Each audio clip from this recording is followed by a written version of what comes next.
Olá pessoal, olha eu aqui de novo.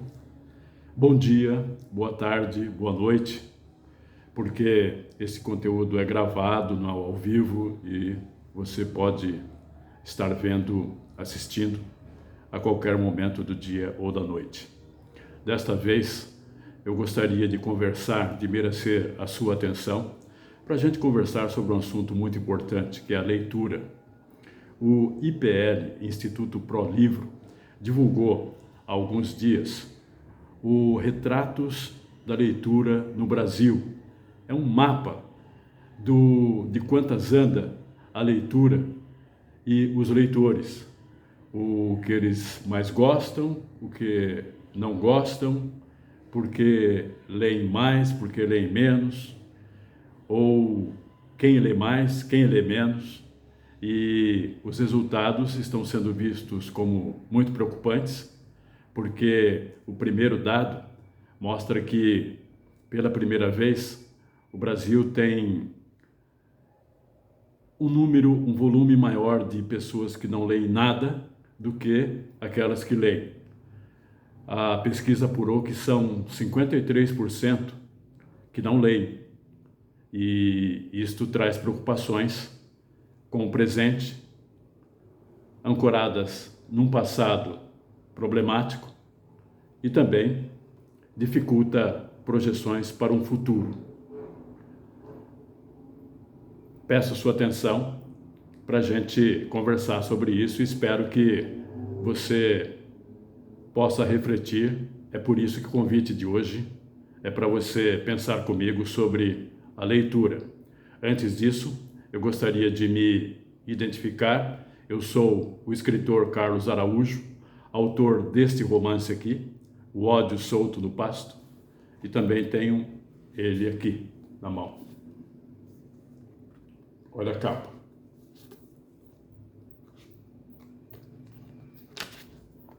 Folha de rosto.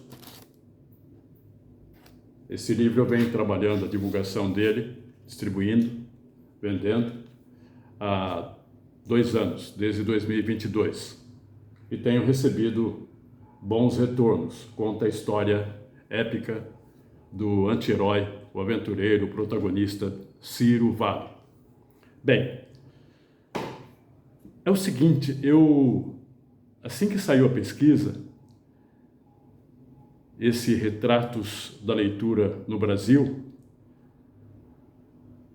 ela surpreendeu muita gente, mas eu não fiquei surpreso, não. A leitura sempre encontrou dificuldades, sempre encontrou barreiras também, e falta de estrutura, de logística para induzir as pessoas ao estímulo e o acesso aos livros. É uma questão cultural, mas também é uma questão econômica, social, de um país gigantesco, continental, que tem muitos problemas a serem resolvidos. E entre esses problemas se encontra, obviamente, a educação e a cultura. E a leitura é uma vertente importante, é um pilar importante dessas áreas, educação e cultura. E a leitura tem um aspecto também peculiar, particular, de que ela é também pilar do conhecimento de uma forma geral em todas as áreas. Na ciência, na geografia, na sociologia, na mecânica, as áreas exatas também são ancoradas na leitura de conhecimento, muitos deles transpostos em livros, para que se ofereça repertório de análises, de descobertas, de ensino, de aprendizado, que possa ser transmitido inicialmente aos estudantes, também aos professores, para que o conhecimento seja difundido, seja divulgado e expandido de uma forma a atingir resultados positivos de progresso e de desenvolvimento para um país. Por isso, a leitura está em todos os campos do conhecimento. A saúde também, o direito. Quanto de leitura um médico tem que devorar para buscar conhecimentos para sua capacitação? Quanto de leitura um advogado, desde estudante, tem que devorar para aprender e estudar os diferentes aspectos do direito para se formar e se habilitar a lutar por justiça e por harmonia social? Quanto de leitura você tem que ter para tomar decisões com maior possibilidade de acertos e diminuir a chance de erros?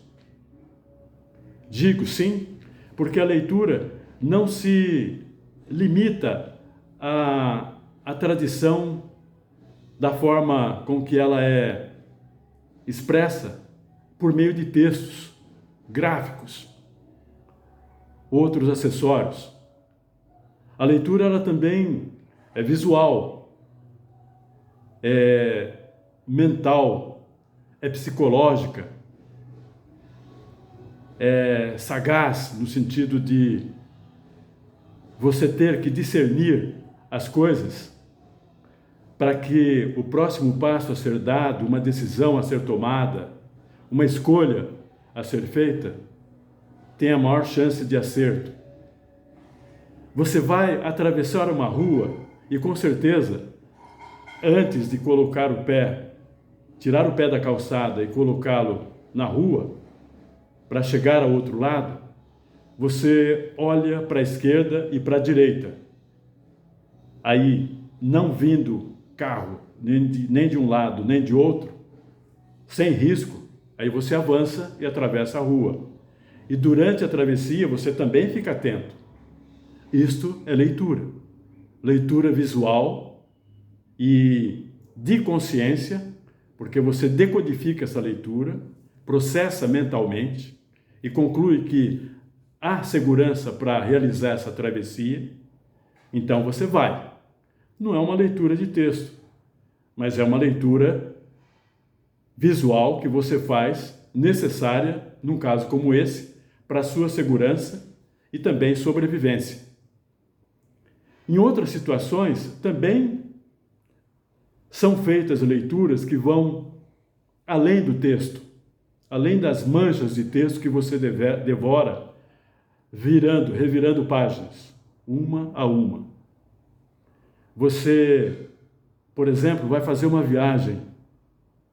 Hoje, você não fará uma viagem a não ser que seja por uma necessidade de emergência, algum tipo de emergência, você não vai para a Ucrânia, por exemplo.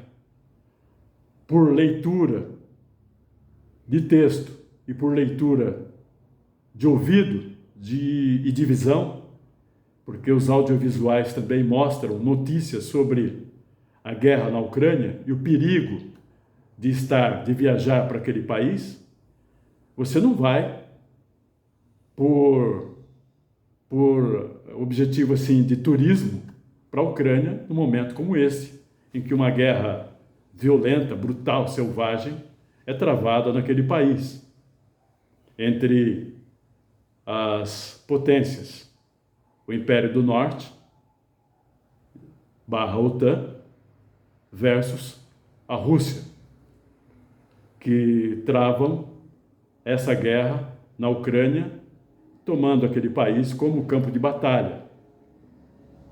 como, infelizmente, como bucha de canhão, atendendo interesses do Império do Norte, que neste caso provocou esta situação, estimulando um golpe em 2014, que destituiu um governo que era aliado da Rússia, e a Rússia, temendo que um cerco a ela seja patrocinado e avance e seja patrocinado pelo Império do Norte, ela reage, como se dissesse: aqui não, na minha vizinhança não, porque se você se instala na minha vizinhança, você vai representar uma ameaça direta a mim. É esse o pensamento da Rússia. Então, ela se defende, enquanto que o Império do Norte ataca e usa para isso a Ucrânia como campo de batalha. É uma situação controversa. Eu entrei nessa questão para ilustrar aquela sugestão de que você não vai para um local como esse porque você lê e faz a leitura visual e de audição, ouvindo e vendo notícias dessa parte do mundo que mostram que para você que ali o terreno é hostil. Então é necessário que você tenha essa leitura para tomar a decisão de, no momento, não ir para a Ucrânia. Outras leituras desse nível acontecem em campos diferentes, em outras áreas. Você não pode, por exemplo, ir para uma área que esteja infestada de furacões. E de que forma você se informa para evitar essas áreas? Você lê, você assiste televisão, canais de internet, faz pesquisas, e tudo isso envolve leitura. Então, mesmo que você eventualmente possa dizer para mim que não gosta de ler, que não precisa da leitura, eu tenho a dizer a você que sim, mesmo sem a consciência de gostar de ler, você lê todo o tempo, sobre todas as coisas, todas as áreas. E você também depende dessa leitura para existir, para sobreviver, inclusive para pagar contas. Porque na hora em que você vai em busca de um emprego, você vai ler, você vai preencher uma ficha, aí entra a leitura também. E se você tem um repertório de leitura anterior, você vai entender melhor as perguntas, você vai escrever melhor e, com certeza, dar respostas assertivas, objetivas, que podem melhorar as suas chances naquela tentativa de emprego. Outra situação que me ocorre é você vai prestar o Enem, que é importante para decidir o seu prosseguimento na vida educacional e de preparação para a sua vida inteira.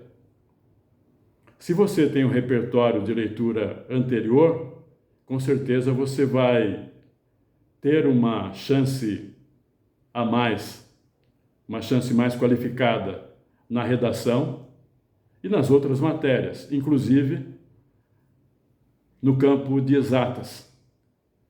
Porque o campo de exatas, além de raciocínio, ele exige que você também tenha leitura e interpretação de textos para entender melhor questões, e com esse entendimento mais qualificado, você tem uma possibilidade também de dar uma resposta mais assertiva.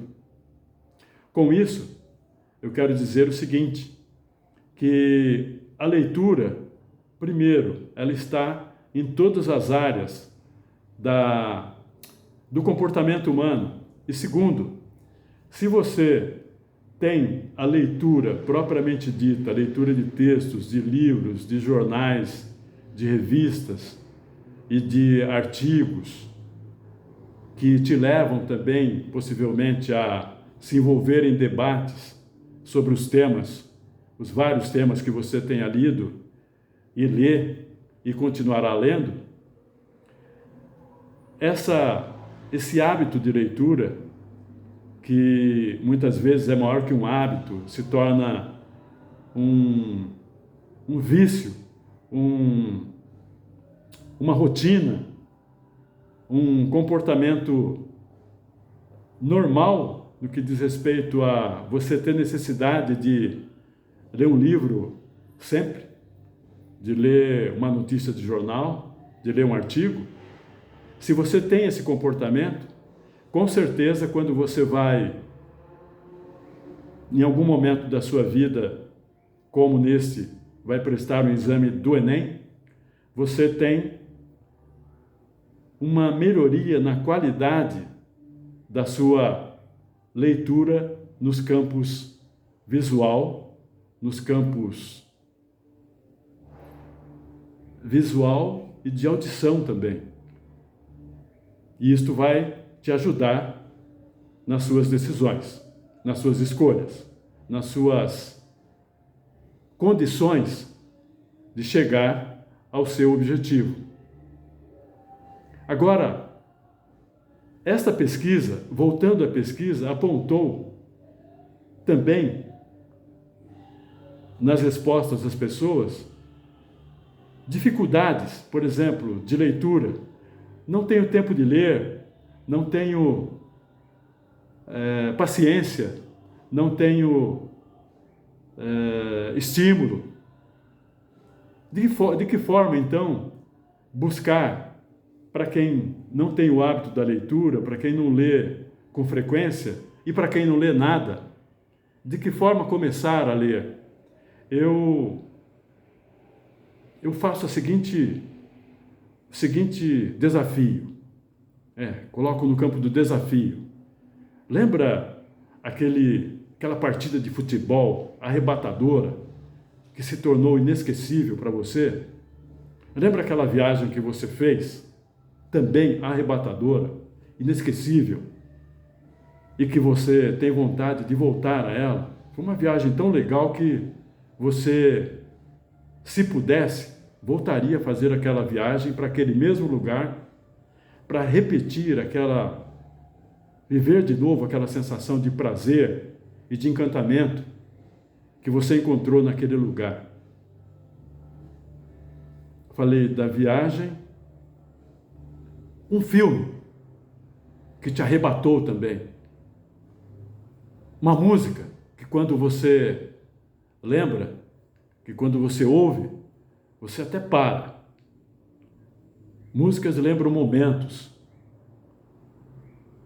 Um livro pode despertar o mesmo encantamento de uma partida de futebol, de uma viagem, de uma música, de um filme? A minha resposta é sim. Tanto é que existe um livro que, nesse mapa de leitura feito por essa pesquisa, ele aparece como o primeiro da lista, assim, o mais lido. Este aqui, a Bíblia. Por sinal, como eu já disse em conteúdos que eu postei aqui, é o primeiro livro que eu li na minha vida. Eu comecei a aprender a ler aos 7 anos, quando entrei na escola, no antigo grupo escolar, e aprender a ler foi um encantamento para mim, e o único livro que havia em casa era a Bíblia. Então comecei a ler, e li assim, aleatoriamente, capítulos, livros. Eu não li em sequência, lia muito. Eu li esse livro intensamente dos 7 aos 12 anos, quando depois eu comecei a ler romances. Ainda leio a Bíblia frequentemente, mas os romances, os livros de história, quer dizer, a literatura, a história, a filosofia, principalmente essas áreas, passaram a ter assim um domínio da minha intenção, da minha atenção e intenção também no campo da leitura. Eu gostaria de colocar para você 3 exemplos de livros e autores que são arrebatadores nesse aspecto e que são leituras fáceis, que podem te colocar no mundo da leitura e inverter esse resultado apurado pela pesquisa de 53% de não leitores. Vamos reverter isso? O Meu Pé de Laranja Lima. Se você ler esse livro do José Mauro de Vasconcelos, com certeza você vai sair dessa leitura mexido ao ponto de ter uma emoção como a que você teve com o seu time numa partida decisiva de futebol, num filme arrebatador, numa viagem encantadora. Fernando Sabino, A Mulher do Vizinho. Aqui, crônicas muito bacanas, em que você viaja pelo cotidiano de pessoas que são como você, que vivem situações como a sua, no seu cotidiano. Você vai se identificar muito com pessoas que são descritas aqui na forma de personagens. Outro cronista, maravilhoso também, Rubem Braga. Aqui esse volume é uma coleção de 200 crônicas de Rubem Braga. Maravilha! Olha.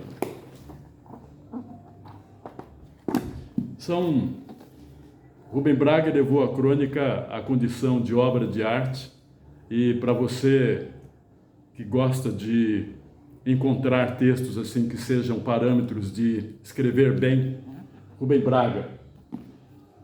O Brasil é um celeiro de grandes cronistas e existem outros muito bons também, como o Sérgio Porto, Stanislau Ponte Preta, Antônio Maria, Clarice Lispector, ótima cronista também.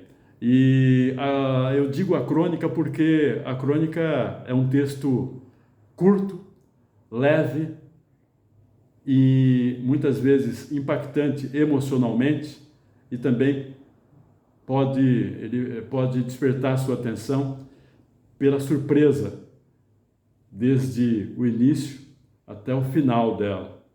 E são crônicas que você pode confundir com contos também. Há uma linha tênue que separa a crônica do conto. Eu mesmo escrevo com a intenção, às vezes, de escrever uma crônica, acabo escrevendo um conto, e tudo bem. O importante é que o texto seja lido. Existe também outro aspecto da leitura, que uma pesquisa como essa, que foi o motivo dessa conversa, pode servir. Ela pode servir não só como um termômetro nosso para fazer uma leitura de quanto anda a leitura no Brasil. Ela pode servir também para políticas públicas que possam aí ser conduzidas por órgãos de governo, notadamente nos campos da cultura e da educação, que possam estimular a leitura e resgatar índices anteriores que eram melhores do que os atuais. Pelo menos esta é a 6ª edição dessa pesquisa, e este é o índice de nível mais complicado. Então, ela indica que desde 2019, o Brasil perdeu cerca de 6,7 milhões de leitores.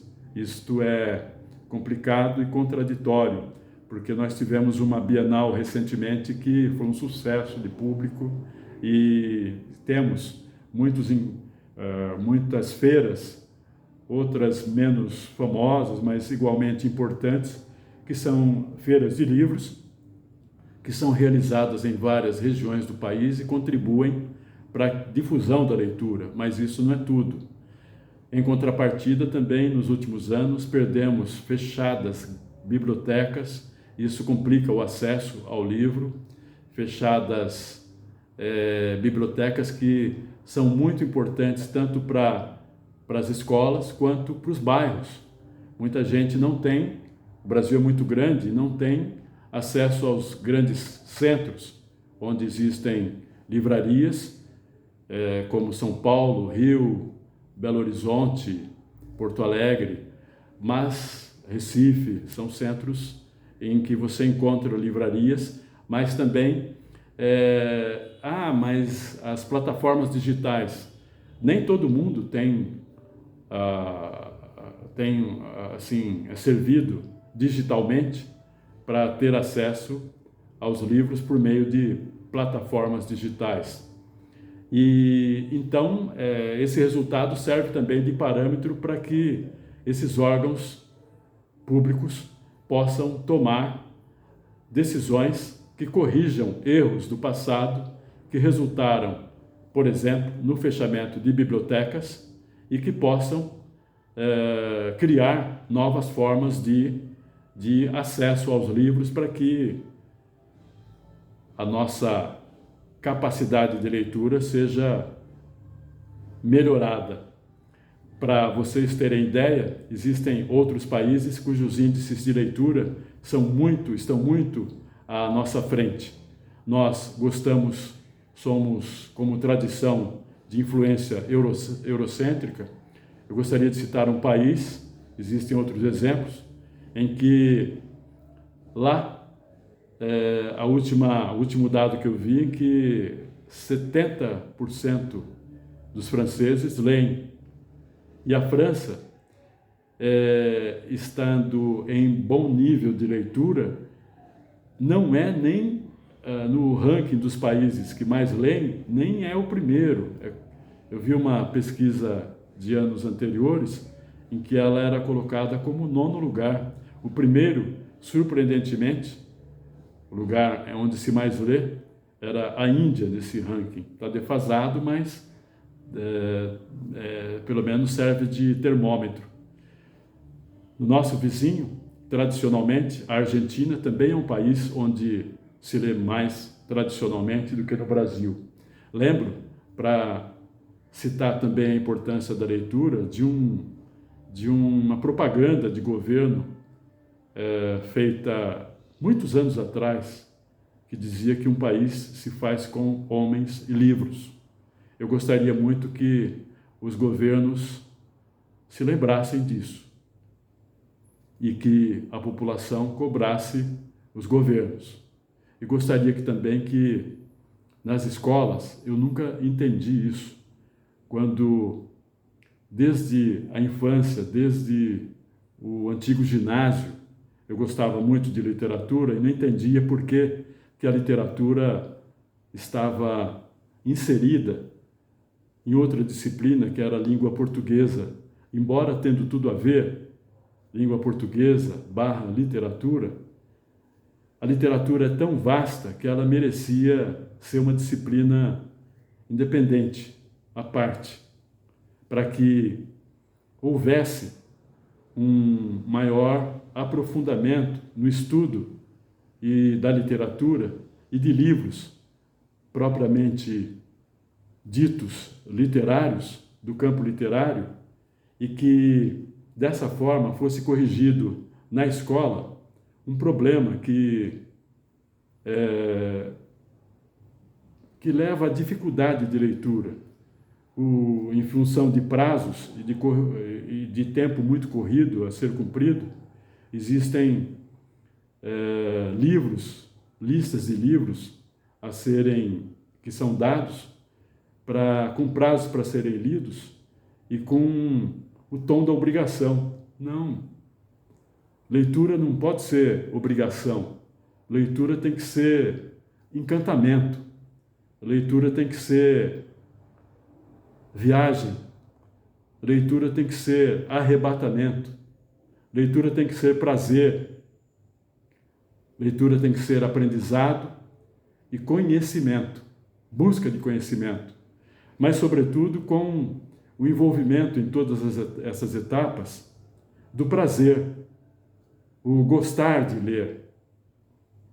Tinha até uma coleção da antiga da Editora Ática que trazia muitos desses cronistas e suas crônicas, esses cronistas maravilhosos e suas crônicas incríveis, que era um título muito sugestivo, Para Gostar de Ler. Eu adorava. E todos esses livros que caíam em minhas mãos eu devorava. Onde eu buscava? Comprava também, eu sou um comprador de livros há 50 anos, adoro comprar livros. É um gasto que eu tenho que me dá prazer, comprar um livro, escrito por um escritor, pensado, revisado, editado. Quantas pessoas não participam de um livro? Ele tem valor. Então, e para mim também, e ele vai me trazer muita coisa. Então eu tenho um gosto incrível de comprar livros, mas também leio muito e já li muito também de bibliotecas públicas, emprestados de amigos que leem muito também. E hoje eu acredito que aquela existe, faz sentido. O livro é caro para muita gente, nós somos um país pobre, mas existem também alternativas, existem sebos que vendem bons livros, encontra bons livros aos preços módicos, assim, de R$5, R$10, bons livros. Eu ainda compro em sebos. E em livrarias convencionais também. E de forma que os acessos são... Você não pode comprar um livro mais caro? Tome emprestado do seu melhor amigo. Ele deve ter algum livro lá. Peça emprestado e devolva. O livro tem que ser devolvido também. E na sua casa, sempre haverá uma Bíblia. Aqui é um repertório de histórias incríveis. Leia a Bíblia. É um bom começo, um bom caminho, uma ótima direção em relação a todos os outros livros que você possa ler. Minha experiência começou aqui. Continua e vai até os meus últimos dias. Digo, minha experiência de leitura. Obrigado pela atenção. Se você chegou até aqui, se você gostou, se inscreva no canal, compartilhe, recomende, comente. Diga se você leu algum livro nos últimos 3 meses. Foi essa a pergunta que o Mapa da Leitura fez, o instituto que fez esse levantamento. Escreva qual o livro que provocou em você esse arrebatamento, esse encantamento que eu te falei. Escreva e eu vou também comentar com você. E assim a gente não termina só aqui e prolonga a conversa, podendo transformá-la num debate sobre a leitura. Esta é uma boa forma de começar a ler para quem não lê, e de continuar lendo para quem tem a sorte e o prazer de já ler há muito tempo. Muito obrigado a todos e a todas vocês. Até a próxima.